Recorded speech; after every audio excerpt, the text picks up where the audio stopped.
Hello everyone, welcome back to my YouTube channel. Friends, हम केंद्र शासित प्रदेश की सीरीज कर रहे हैं और इसमें आज हमारी चौथा केंद्र शासित प्रदेश होने वाला है, जिसका नाम है दादर और नगर हवेली और दमन और दीव। ठीक है फ्रेंड्स, देखिए फ्रेंड्स, हम बात करते हैं। वैसे तो अभी इसका गठन कब हुआ है? 26 जनवरी 2020 को इसका गठन हुआ है। अब ये गठन तो वो है जब इन दोनों को एक कर दिया गया था। हम तब की भी बात करते हैं जब ये दोनों अलग अलग थे, तब इनका गठन कब कब हुआ है। देख फ्रेंड्स, दादर और नागर हवेली का गठन 11 अगस्त 1961 को हुआ है और इसकी राजधानी क्या थी? सिलवासा। और दमन एंड दीव का गठन कब किया गया था? 30 मई 1987 को और इसकी राजधानी क्या थी? दमन। ठीक है फ्रेंड्स, फिर क्या किया? इन दोनों को एक करके 26 जनवरी 2020 को इसका गठन कर दिया गया और तब इसका नाम पड़ा है दादर और नगर हवेली और दमन और दीव। ठीक है, और इसकी राजधानी क्या है? इसकी राजधानी है दमन। ठीक है, और इसका सबसे बड़ा शहर कौन सा है? सिलवासा, जिसे औद्योगिक शहर के नाम से इसको हम जानते हैं। फ्रेंड देखिए, वीडियो को आप पूरा देखिएगा, आपके लिए बहुत इंपॉर्टेंट रहने वाली है और इसमें मैंने कुछ करंट के फैक्ट भी कवर किए हैं, वो भी आप देखिएगा ज़रूर। ठीक है फ्रेंड्स, अब देखिए इनके हम ये हाई कोर्ट किसके अंडर में आता है? ये बॉम्बे हाई कोर्ट के अंडर में आता है। ठीक है, दमन एंड दीव का। अब भौगोलिक स्थिति की बात करते हैं तो दादर और नगर हवेली कहाँ है? देखिए, ये गुजरात और महाराष्ट्र के बीच में है। गुजरात और महाराष्ट्र के बीच में, और इसका हेडक्वार्टर कहाँ पर है? सिलवासा।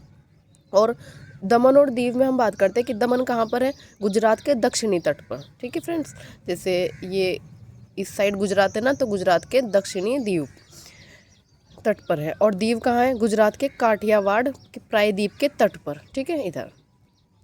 फिर हम बात करते हैं इसका क्षेत्रफल कितना है। इसका क्षेत्रफल है 603 किलोमीटर स्क्वायर।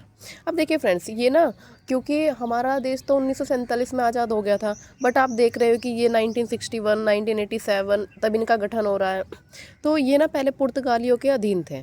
1559 में दमन पर कब्जा किया गया था। ठीक है, और 1535 को दीव पर नियंत्रण स्थापित किया गया पुर्तगालियों ने, और आज़ादी के बाद तक भी ये पुर्तगालियों के अधीन ही रहे। फिर क्या हुआ कि 1954 में स्थानीय क्रांतिकारियों ने दादर और नगर हवेली को पुर्तगाली शासन से मुक्त कराया। तो आपको याद रखना है कब कराया है? 1954 में। फिर 1961 में ऑपरेशन विजय आपको याद रखना है। ठीक है, 1961 में आपको ऑपरेशन विजय याद रखना है। इसमें दमन और दीव भारत का हिस्सा बने थे, मतलब भारत में शामिल कब किया गया? 1961 में। फिर देखिए फ्रेंड, जब गोवा को अलग से राज्य बनाया 1987 में, तब दमन और दीव को भी अलग से यूटी बना दिया गया। ठीक है, आपको याद रखना है ये सब चीज़ें। जनसंख्या की बात कर लेते हैं। जनसंख्या लगभग 5.86 लाख है। घनत्व 970, साक्षरता दर 87%। भाषाएं गुजराती। देखिए फ्रेंड्स, भाषाएं तो आप जिस भी एरिया में होते हैं ना, उसी की भाषाएं हम जनरली अडॉप्ट कर लेते हैं। अब ये गुजरात, मराठी, गोवा इन सब के पास में है, तो जो उनकी भाषाएं हैं वही इनकी भाषाएं हो जाएंगी। तो गुजराती, हिंदी, मराठी, कोंकणी, अंग्रेजी, ये सब क्या है? इनकी भाषाएं हैं। अब जनजातियाँ इंपॉर्टेंट है, आपको जनजातियाँ ध्यान रखनी है कि वारली, धोड़िया, कोकणा और दुबला जनजाति। ठीक है, वारली, धोड़िया, कोकणा और दुबला जनजाति कहाँ पर पाई जाती है? दमन एंड दीव और नागर हवेली में। जलवायु कैसी है यहाँ पे? उष्ण कटिबंधीय मानसूनी जलवायु है। और वर्षा कहाँ से होती है? दक्षिण पश्चिम मानसून से वर्षा होती है। नदियों की बात करते हैं, दमन गंगा नदी और कोलक नदी, ये आपको 2 नदी याद रखनी है। फ्रेंड्स, इसमें उद्योग इंपॉर्टेंट है क्योंकि थोड़े डिफरेंट टाइप के उद्योग हैं जो जनरली हर जगह पर नहीं होते हैं। देखिए, प्लास्टिक उद्योग, वस्त्र उद्योग, रसायन उद्योग, फार्मास्यूटिकल उद्योग और पैकेजिंग उद्योग।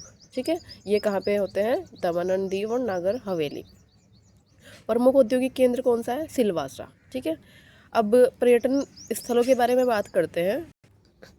देखिए, पर्यटन स्थल है दीव किला, नाइडा गुफाएं, देवका बीच, जमपोर बीच और सेंट पॉल चर्च। ठीक है, लोकसभा की सीट 1 है और विधानसभा यहाँ पर नहीं है। अब देखिए, कुछ करंट अफेयर के फैक्ट हैं जो आपको याद रखने हैं, इंपॉर्टेंट है, क्योंकि हो सकता है कि इनके गठन या राजधानी से संबंधित पूछ ले, या फिर इनके जो भी करंट अफेयर में चर्चाओं में जो भी रहा है, वैसे भी 8 नंबर में करंट अफेयर आने ही वाला है, तो उसके बारे में पूछ सकते हैं।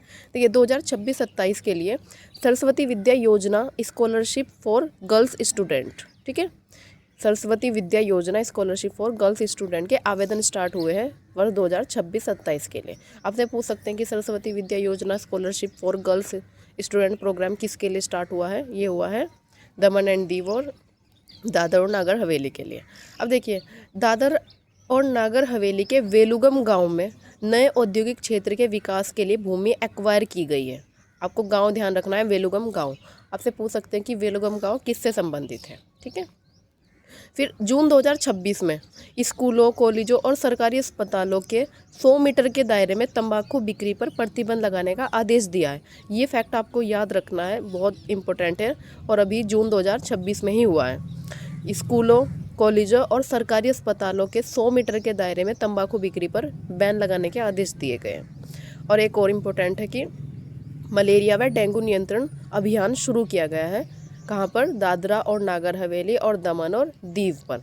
ये कुछ 3-4 फैक्ट्स हैं जो करंट अफेयर के हैं, और बाकी आपने अभी देखा होगा जो भी हमने कुछ इसके तथ्य हैं वो डिस्कस किए हैं। राजधानी क्या है, पर्यटन स्थल क्या क्या हैं, आप एक बार नज़र दौड़ा लीजिए। फ्रेंड्स, मैं क्या करूँगी, जब ये चारों की जब सारे 8 के 8 हमारे यूटीज़ हो जाएंगी उसके बाद इसकी PDF बनाकर आपको शेयर कर दूँगी, ठीक है।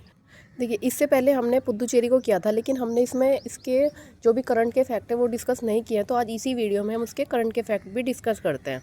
देखिए, मई 2026 में 2 नए विशेष आर्थिक क्षेत्र को मंजूरी दी है। SEZ बोलते हैं ना इनको, स्पेशल इकोनॉमिक जोन।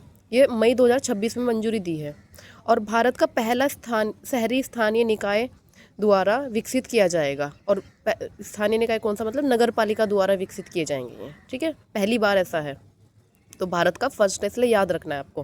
किसके लिए? पुद्दुचेरी के लिए है। फिर फरवरी 2026 में डिजिटल रुपया आधारित खाद्य सब्सिडी वितरण का पायलट प्रोजेक्ट शुरू किया गया है। कब? फरवरी 2026 में पुद्दुचेरी के लिए। N रंगास्वामी 5वीं बार यहाँ के CM बने हैं। इसके बाद हम लक्षद्वीप से संबंधित कुछ करंट अफेयर को देखते हैं। देखिए फ्रेंड्स, लक्षद्वीप को कोची से जोड़ने के लिए ना सी प्लेन सेवा स्टार्ट की है। इंपॉर्टेंट है, आपको याद रखना है। सी प्लेन सेवा किसके लिए स्टार्ट की गई है? लक्षद्वीप को कोची से जोड़ने के लिए, मतलब केरल से जोड़ने के लिए। इसके बाद समुद्री कछुओं के संरक्षण के लिए SOP जारी की गई है, ठीक है। और एक पोटैटो पैच कोरल, दुनिया की सबसे बड़ी जीवित परवाल कॉलोनियों की खोज की गई है। हाल ही में लक्षद्वीप का एक द्वीप है बिट्रा द्वीप, ये चर्चाओं में रहा है, आपको ध्यान रखना है। और लक्षद्वीप विकास योजना के लिए 3600 करोड़ रुपए की मंजूरी दी गई है, ठीक है फ्रेंड्स। ये लक्षद्वीप से संबंधित है, आपको याद रखना है। ऐसे ही हम देखते हैं अंडमान निकोबार द्वीप से संबंधित। देखिए फ्रेंड्स, अंडमान निकोबार द्वीप में संबंधित ग्रेट निकोबार द्वीप में 72,000 करोड़ की मेगा परियोजना स्टार्ट की गई है। और इसमें क्या क्या शामिल है? देखिए, इसमें हमारे अंतर्राष्ट्रीय ट्रांसशिपमेंट पोर्ट गेलाथिया बे, ग्रीनफील्ड एयरपोर्ट, पावर प्लांट और टाउनशिप विकास, ये शामिल है। आपको याद होगा मेगा परियोजना आई भी थी एक बार, पेपर में आया था, UKTPSC ने ही पूछा था शायद, पुलिस के पेपर से संबंधित, मुझे ऐसा याद आ रहा है। तो आपको ध्यान रखना है, ग्रेट निकोबार द्वीप समूह में भी 72,000 करोड़ की मेगा परियोजना शुरू की गई है। और इसमें आपको ये याद रखना है कि क्या क्या है: अंतर्राष्ट्रीय transshipment port, greenfield airport, power plant, township विकास, ठीक है। फिर है स्वराज द्वीप के पास गोताखोरों ने 73 फीट ऊंचा पानी के अंदर मानव टावर बनाकर ग्रीज वर्ल्ड रिकॉर्ड बनाया। ध्यान रखना है, कहाँ? स्वराज द्वीप पर 73 फीट ऊंचा है और क्या बनाया है? मानव टावर, गिनीज वर्ल्ड रिकॉर्ड बनाया इन्होंने। और ये आपको ध्यान रखना है, अंडमान निकोबार द्वीप के 7 उत्पादों को GI टैग मिला है, ठीक है। 7 उत्पादों को GI टैग मिला है अंडमान निकोबार द्वीप समूह के, ठीक है फ्रेंड्स। देखिए, आज हमने दादर नागर हवेली और दमन दीव को भी डिस्कस कर लिया है, और साथ ही पिछले के जितने भी हमने केंद्र शासित प्रदेश किए हैं तो हमने इसके करंट अफेयर के फैक्ट्स को भी डिस्कस किया है। फ्रेंड्स, आई होप आपको क्लास अच्छी लगी होगी। क्लास पसंद आई है तो प्लीज़ लाइक कीजिए, और जो भी चैनल से नहीं जुड़े हैं सब्सक्राइब करके जरूर जाइए, और अपने दोस्तों में प्लीज़ शेयर ज़रूर कीजिएगा। मिलते हैं नेक्स्ट वीडियो में। Thank you so much for watching.